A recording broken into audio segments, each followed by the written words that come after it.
Is reform needed? Is it through you? Those are the opening lines of the poem To a Pupil from Walt Whitman. Those questions are as important now as they were 150 years ago when they were written, probably even more so. Is reform needed? Is change needed? Absolutely. That's why you're a member of the National Speakers Association. That's why you're involved with Meeting Planners International. That's why you do the things that you do, coach the way that you coach, because you're trying to make the world a better place. One person at a time, one group at a time. Is reform needed? Absolutely. Is it through you? Who else? That's why you do what you do, work so hard, and share of yourselves. I'm reminded of the song from 10 Years After some years ago. You may remember it. I'd love to change the world. You remember that song? Well, I think of that one part where he says, I'd love to change the world, but I don't know what to do, so I'll leave it up to you. Is reform needed? Is change needed? Absolutely. And we're the ones to do it. You're the one to do it. But sometimes it's overwhelming. What do we do? How do we make this work? Today I am sharing with you that we have 3 things to do, 1 way to do it. 3 things to do, 1 way to do it. The 3 things that we have to do is to go where the action is, play our hearts out, and do no harm. Let me share some stories to illuminate. We got to go where the action is. It was about 14 years ago, family vacation down in Corpus Christi. And I'm in the waves with my youngest son, who was 9 years old. And I had him, I had my arms around his back, and I'm lifting him up so he can keep kicking every wave. Because every wave was one of those bad characters from Pokemon. You remember the Pokemon cartoons?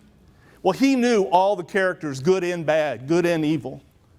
And I'd lift him up, and he'd kick every wave, trying to chase it away, keeping it from hitting the shore. Well, this got tiring after a while. We had fun, but I said, buddy, we need to take a break. So we walk on over to the shore, and we're there about 2 seconds, maybe. And he says, Dad, what are we doing here? I said, well, buddy, I'm a little tired. We need to take a break. And without skipping a beat, he said, but Dad, how can we save the world if we're not where the action is? How can we save the world if we're not where the action is? How can we affect change or make any kind of reform if we're not where the action is? Whether that's change in our school, our church, our community, our family, we need to go where the action is. We're involved with organizations. We sit down at the dinner table with the family. Where's the action at the family? Maybe we ought to sit at the dinner table again. We need to go where the action is, because that's where we need to be to save the world, to change the world, to create some sort of reform. So we go where the action is, and then what do? The second thing is we play our heart out. Again, it's the same son, about 4 years later. He's playing with the Friendswood Youth Football League. He was on a pitiful team. Pitiful team. Okay, they have a thing called the mercy rule. So when the score is 48, when one team has 48 points over the other one, okay, the team has to stop scoring.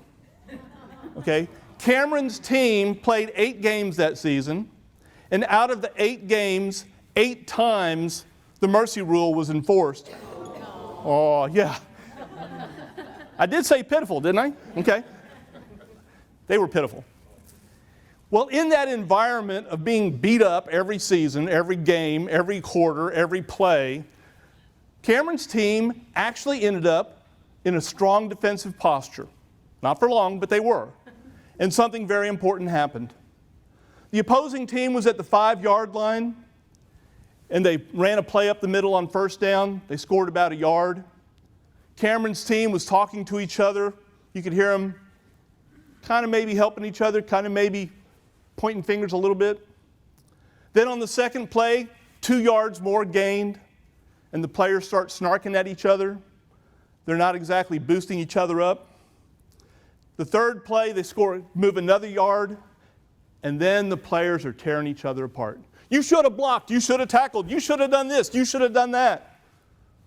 They're blaming each other for the lack of success. And in that comes this voice from these young 12, 13-year-olds. This voice comes out and says, "It doesn't matter what the score is, Johnny. Play your heart out." It doesn't matter what the score is. We play our heart out. It doesn't matter how difficult the times, how small the funds in the checkbook, how stressful the day. It doesn't matter. We play our heart out.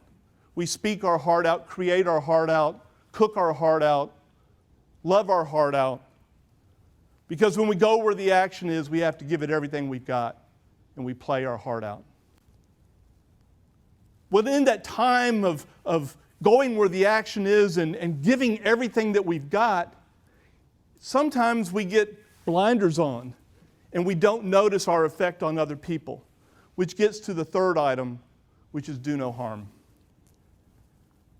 During the time that my first wife and I were separated, leading to a divorce, I lived in a little apartment complex, and there was a pond at the complex.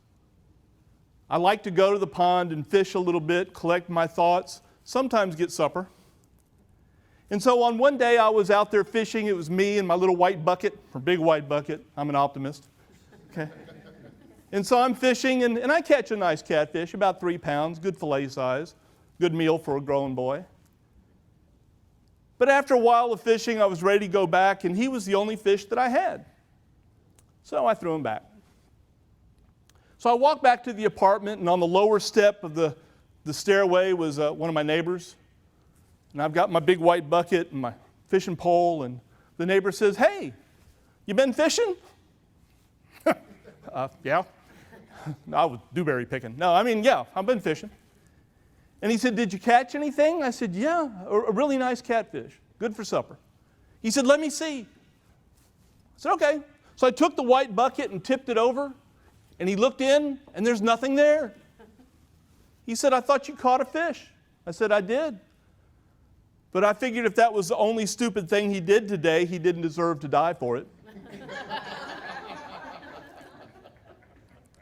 And from that moment on, my son has called me the Gandhi of fishermen. But anyway,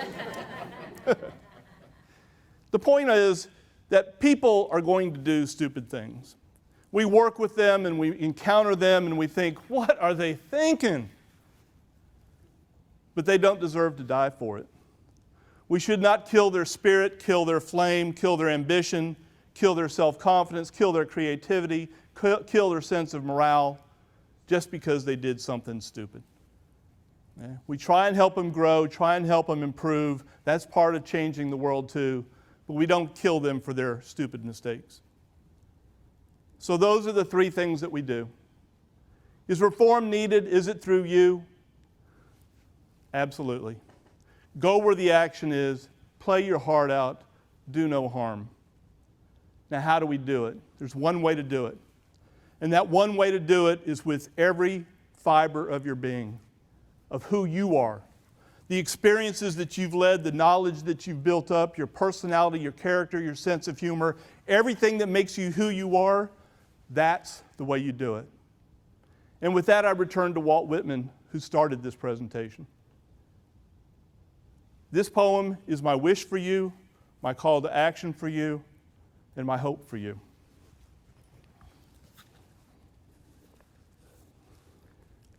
Is reform needed? Is it through you? The greater the reform needed, the greater the personality you need to accomplish it. Go, dear friend, if need be, give up all else, and commence today to inure yourself to pluck, reality, self-esteem, definiteness, elevatedness. Rest not till you rivet and publish yourself of your own personality. Go change the world.